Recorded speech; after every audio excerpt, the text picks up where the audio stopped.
Today's event is about civil access to justice, and it's an issue that a lot of people in our community are affected by, but that we don't know a lot about. It really has been my dream meeting, I think I said to the audience, because it is a coalition of people, not just lawyers, but also social service providers, mental health folks that on the front line know what people are experiencing. And I think our civil justice system will only achieve meaningful reform if we listen to the people and lead with the people's problems and then find the legal solutions that help them live their lives fully.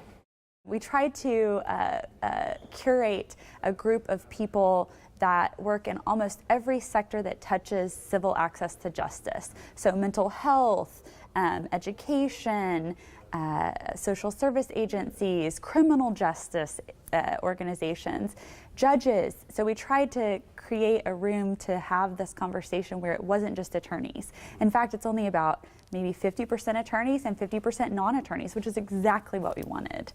The law should belong to the people. We should not need an intermediary of a lawyer in order to get our rights.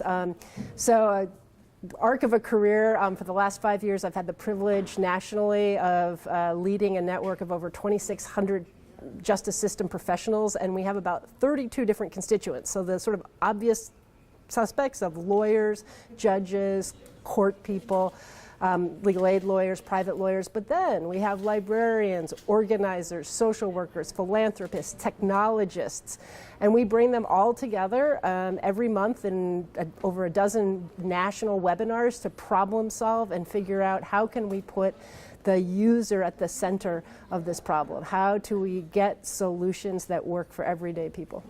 What's important to think about is that in our courts, where these cases exist, 75% of cases involve at least one unrepresented person.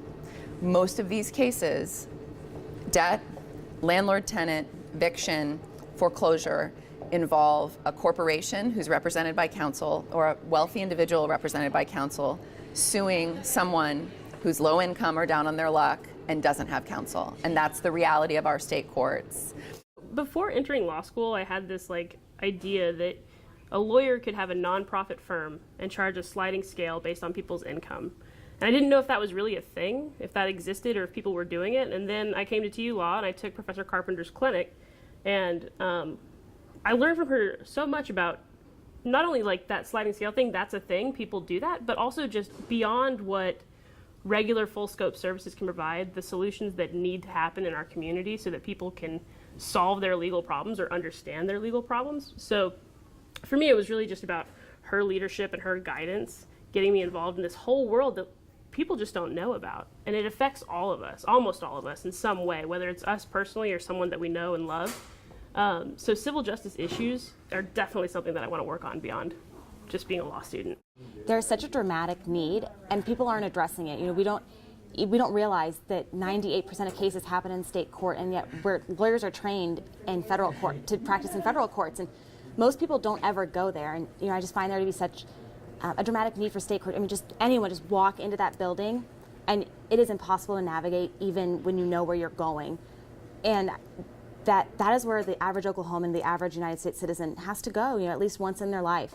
And they need guidance and support, and I just find that there's the need is astounding. And if I can make a drop in the bucket of improving it, that's a huge win for everybody. And outside of courts, many people don't understand their problems to be legal. They don't know where to go for legal help.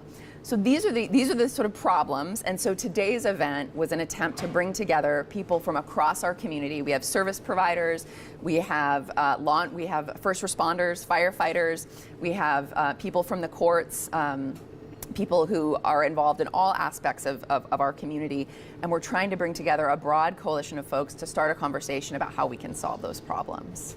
So this is what I do day in and day out, and to me this conversation is huge. This is such a pain point for so many people in our community, and it's not something that we talk about, and it's not something that even the social service sector is really necessarily aware of, the extent that it impacts people's lives.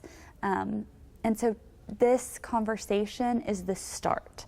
It's the start, right? There's a lot further to go, but this is the start of a real community conversation.